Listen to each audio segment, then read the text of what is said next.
நாளைக்கான வீடியோ தாங்க வந்திருக்கு. வீடியோ வந்து சூப்பரா இருந்துச்சு அப்படின்னு தான் சொல்லணும். நம்ம முத்துப்பாண்டியும், சுடரும் சேர்ந்து மனோகரிய வந்து வீட்ட விட்டு அனுப்புறதுக்கு பயங்கரமான பிளான் போட்டிருக்காங்க அப்படின்னு தாங்க சொல்லணும். மனோகரி வந்து அவங்க அப்பா வந்து இறந்துட்டாங்கன்னு சொல்லிட்டு பொய் சொல்லிட்டு தானே வந்தாங்க. அதையே கிண்டி கிளறுறாங்க அப்படின்னு தாங்க சொல்லலாம். அதெல்லாம் பார்க்குறப்போ சேனலை மட்டும் மறக்காம லைக் அண்ட் சப்ஸ்கிரைப் மட்டும் பண்ணிடுங்க. ஃபஸ்ட்டு எடுத்த உடனேயுமே வந்து ராமையா தானே உள்ளே வராங்க. "என்ன ராமையா வெளியில் போயிட்டு வந்திருக்கீங்க?" அப்படிங்கிற மாதிரி கேட்டவொடனே, "ஆமாய்யா வண்டியில் டீசல் இல்லை, அதான் டீசல் போட்டு வந்தேன்" அப்படிங்கிற மாதிரி சொல்கிறாங்க. "சரி வண்டிக்கு டீசல் போட்டிங்களே, உங்கள் உடம்புக்கு டீசல் போட்டிங்களா?" அப்படிங்கிற மாதிரி கேட்டவொடனே, "ஐயா உடம்புக்கு எப்படி டீசலு?" அப்படிங்கிற மாதிரி சொல்லிட்டு நம்ம ராமையா வந்து கேட்காங்க. "அதாவது ஏதாவது சாப்பிட்டீங்களான்னு கேட்குறேன்" அப்படிங்கிற மாதிரி சொல்கிறாங்க. "இல்லை இனிமேல் தான் சாப்பிடணும்" அப்படிங்கிற மாதிரி சொன்னவொடனேயும், "சரி சரி பிறகு சாப்பிடுவோம், வெயிலில் போயிட்டு வந்திருக்கீங்க, ஜூஸ் குடிக்கிறீங்களா?" அப்படிங்கிற மாதிரி கேட்டோன்னே, குடிப்போம், நானும் போய் போட்டு வரேன், 2 பேரும் சேர்ந்து குடிப்போம்" அப்படின்னு சொல்லிட்டு ராமையா சொல்கிறாங்க. "என்ன ராமையா 2 பேரும் சேர்ந்து குடிக்கணுமா? வாங்க உட்காருங்க, அதான் மனோகரி இருக்காங்களா, சூப்பராக ஜூஸ் போடுவாங்க, இப்போ ஜூஸ் போட்டு வருவாங்க பாருங்களேன் மனோகரி, எனக்கும் ராமையா போய் ஜூஸ் போட்டு வாங்க" அப்படிங்கிற மாதிரி சொல்கிறாங்க.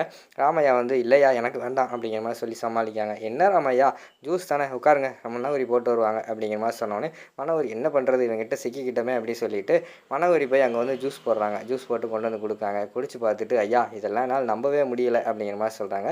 "என்ன ராமையா என்னாச்சு?" அப்படிங்கிற மாதிரி சொன்னோன்னே, "மனோகரி மேடம் எனக்கு ஜூஸ் போட்டு கொடுக்காங்களே" அப்படிங்கிற மாதிரி சொல்கிறாங்க. "நீங்கள் ஒன்றும் கவலைப்படாதீங்க, இனி உங்களுக்கு எப்பப்பெல்லாம் ஜூஸ் போடணும், ஜூஸ் குடிக்கணும்னு சொல்லி தோணுதோ மனோகரி மேடம்கிட்ட கேளுங்க, போட்டு தருவாங்க. அப்படி போட்டு தரமாட்டேன்னு சொல்லிட்டாங்கன்னா என்கிட்ட வந்து சொல்லுங்கள், நான் அந்த ரகசியத்தை உடச்சிட்றேன்" அப்படிங்கிற மாதிரி சொல்கிறாங்க.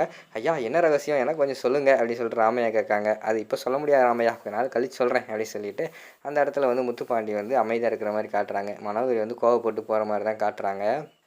அடுத்த சீனில் பார்த்துக்கிட்டோம்னா, குழந்தைங்க எல்லாருமே வந்து வெளியில் வந்து சோன் பெப்பர் சிஸ்டர் இருக்குல்ல, அது போட்டு விளாண்டுக்கிட்டு இருக்கிற மாதிரி தான் காட்டிக்கிட்டு இருக்காங்க. அந்த இடத்துக்கு வந்து முத்துப்பாண்டி வராங்க. "என்ன விளாட்றீங்க குழந்தைகளா?" அப்படின்னு சொல்லிட்டு கேட்டு வராங்க. "அங்கிள் வாங்க நம்மளும் விளாடுவோம்" அப்படின்னு சொல்லிட்டு அஞ்சலி வந்து கூப்பிடுறாங்க. "இல்லைம்மா எனக்கு இந்த மாதிரி விளையாட்டெல்லாம் நமக்கு சரிப்பட்டு வராது. நம்ம வந்து கிராமத்தில் வந்து கோழிக்குண்டு, பம்பரம், கபடி விளாண்டு பழகுன உடம்பு" அப்படிங்கிற மாதிரி சொல்லிகிட்டு இருக்காங்க. "அங்கிள் கபடியெல்லாம் விளாடுவீங்களா?" அப்படின்னு சொல்லிட்டு அந்த இடத்துல வந்து கவின் வந்து கேட்குறாங்க. "ஆமாம் கபடிக்கு நேஷ்னல் லெவலில் போய் விளாண்டுருக்கேன்" அப்படி இப்படின்னு சொல்லிக்கிட்டு இருக்காரு.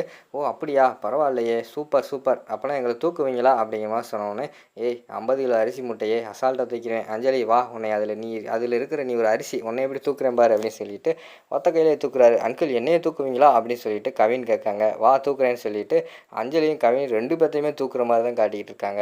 அந்த இடத்துக்கு வந்து நம்ம சுடர் வந்து வந்துடுறாங்க. "என்ன எல்லாருமே தூக்கி விளாண்டுக்கிட்டு இருக்கீங்களே" அப்படிங்கிற மாதிரி கேட்டோடனே, "மாமா பயங்கரமான ஸ்ட்ராங்கு, எங்களையே தூக்குறாரு தெரியுமா" அப்படின்னு சொல்லிட்டு அந்த இடத்துல வந்து நம்ம கவின் வந்து சொல்கிறாங்க. "யார் இவரா? எங்கள் அண்ணன் பலசாலி தான், ஆனால் அதை விட என் புருஷன் வந்து ரொம்ப பலசாலி" அப்படிங்கிற மாதிரி சொல்லிகிட்டு இருக்காங்க. "அதெல்லாம் கிடையாது, டாடி ஒரு டைம் கூட எங்களை யாரையுமே தூக்குனதே இல்லை" அப்படின்னு சொல்லிட்டு காவியா சொல்கிறாங்க.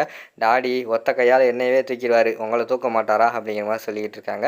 "அதெல்லாம் கிடையாது, டாடியை விட மாமா தான் பலசாலி" அப்படிங்கிற மாதிரி சொல்லிட்டு குழந்தைய சொல்லிக்கிட்டு இருக்காங்க. அந்த இடத்துக்கு வந்து நம்ம எழில் வந்து வராங்க. "என்னாச்சு என்ன பிரச்சனை?" அப்படின்னு சொல்லிட்டு வராங்க. "பாருங்கள் சார், உங்களை விட எங்கள் அண்ணன் தான் பலசாலின்னு சொல்லிக்கிட்டு இருக்காங்க, நீங்கள் தான் பலசாலின்னு சொல்லிக்கிட்டு இருக்கேன்" அப்படிங்கிற மாதிரி சொல்கிறாங்க. "சரி அதை நிரூபிச்சிருவோம்" அப்படின்னு சொல்லி சுரர் வந்து சொல்கிறாங்க. "எப்படி நிரூபிக்கிறது?" அப்படிங்கிற மாதிரி சொன்ன உடனேயும் அந்த இடத்துல வந்து முத்துப்பாண்டி சொல்கிறாங்க. "ஏய் பேசாமல் இருங்கப்பா, நம்ம சும்மா விளாட்டுக்கு பேசிக்கிட்டு இருந்தோம், அதுக்கு போய் நிரூபிக்கிறதெல்லாம் பேசிக்கிட்டு இருக்கீங்க, அதெல்லாம் ஒன்றும் வேண்டாம்" அப்படிங்கிற மாதிரி சொல்கிறாங்க.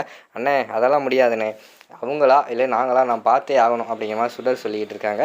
"சரி என்ன போட்டி வைக்கலாம்?" அப்படின்னு சொன்னப்போ, ஆர்ம் ரெஸ்லிங் இருக்குல்ல அந்த போட்டி வைப்போம் அப்படிங்கிற மாதிரி சொல்லிட்டு முடிவு எடுத்துடுறாங்க. சரின்னு சொல்லிட்டு டேபிளில் அங்கிட்டு உட்காந்துடுறாங்க. உட்காந்துக்கிட்டு 2 பேர் கை கோர்த்துக்கிறாங்க. யார் கீழே ஃபஸ்ட்டு அமுக்குறாங்களோ அவங்க தான் வின்னர் அப்படிங்கிற மாதிரி சொல்லிட்டு போட்டி வந்து ஆரம்பிக்குது. ரொம்ப நேரமாக வந்து யாரையுமே அமுக்க முடியாமல் ஒரு கான்ஸ்டண்ட்டான நடுவுலே இருக்குது. கொஞ்சம் நேரம் போக போக வந்து நம்ம எழில் இருக்கார்ல, அவர் வந்து முத்துப்பாண்டி கையை வந்து அப்படியே கொஞ்சம் கொஞ்சமாக கீழே அமுக்க ஆரம்பிச்சிடுறாங்க. அப்போ பார்த்துக்கிட்டோம்னா குழந்தைகளுக்கு வந்து கவலையாயிடுது. "ஐயையோ அன்கிள் வந்து தோக்க போகிறாரு, அன்கிள் தோத்துட்டா நான் யார் மூஞ்சில முழிப்பேன், ரொம்ப கவலையாக இருக்கும், சவால் வேட்டை விட்டுட்டேனே சுடர்கிட்ட" அப்படின்னு சொல்லிட்டு அந்த இடத்துல அஞ்சலி வந்து ரொம்ப ஃபீல் பண்ண ஆரம்பிச்சிடுறாங்க. அதை வந்து பார்த்துடுறாங்க நம்ம எழில். சரி தோற்றுருவோன்னு சொல்லிட்டு அப்படியே மெதுவாக வந்து எழில் வந்து தோக்குற மாதிரி தான் காட்டிக்கிட்டு இருக்காங்க. தோத்தோடனே குழந்தைகளுக்கு வந்து பயங்கரமான சந்தோஷம். "பார்த்துக்கிட்டிங்களா எங்கள் மாமா தான் ஜெயிச்சிட்டாங்க, நான் தான் சொன்னேன்ல" அப்படிங்கிற மாதிரி சொல்லிக்கிட்டு இருக்காங்க. "ஆமாம் உங்கள் மாமா தான் ஜெயிச்சாரு" அப்படின்னு சொல்லிட்டு சுடரும் எழிலும் வந்து ஒத்துக்கிறாங்க. "சரி வாங்க உள்ளே போவோம், ஹோம்ஒர்க் போனுங்க" அப்படின்னு சொல்லிட்டு எல்லாருமே உள்ளே போயிடுறாங்க. அந்த இடத்துக்கு வந்து விறுவிறுன்னு உள்ளே போனோடனையும் நம்ம எழில் வந்து சொல்கிறாரு, "மதுரைக்காரங்கன்னா மதுரைக்காரங்க தான், ரொம்ப கை வலிக்கப்பா" அப்படிங்கிற மாதிரி சொல்லிக்கிட்டு இருக்காங்க. "சார் கை வலிக்கிறது என்னமோ உண்மை தான், ஆனால் நீங்கள் விட்டு கொடுத்ததை நான் பார்த்துட்டேன்" அப்படிங்கிற மாதிரி சொல்கிறாங்க. "இல்லையே" அப்படின்னு சொல்லிட்டு எழில் வந்து நடிக்காங்க. "சார் பொய் சொல்லாதீங்க, நான் தான் பார்த்தேன்ல, எதுக்கு விட்டு கொடுத்தீங்க, ஒழுங்காக உண்மையை சொல்லுங்கள்" அப்படிங்கிற மாதிரி கேட்டவொடனையும், "இல்லை நான் ஜெயிச்சிருந்தேன்னா நீ தான் சந்தோஷமாக இருந்திருப்ப, பார்த்தியா அவன் முத்துப்பாண்டி ஜெயிச்சதுனால 4 குழந்தைகளுமே ரொம்ப சந்தோஷமாக இருந்தாங்க, குழந்தைகளுக்காக தான் விட்டு கொடுத்தேன்" அப்படிங்கிற மாதிரி சொன்னோன்னே, "பரவாயில்லையே சார், நீங்கள் வந்து குழந்தைகளுக்காக விட்டு கொடுக்கும்போது உங்கள் பெரிய மனசு எனக்கு ரொம்ப நல்லா பிடிச்சிருக்கு சார் அப்படிங்கிற மாதிரி சொல்லிக்கிட்டு இருக்கிற மாதிரி காட்டுறாங்க.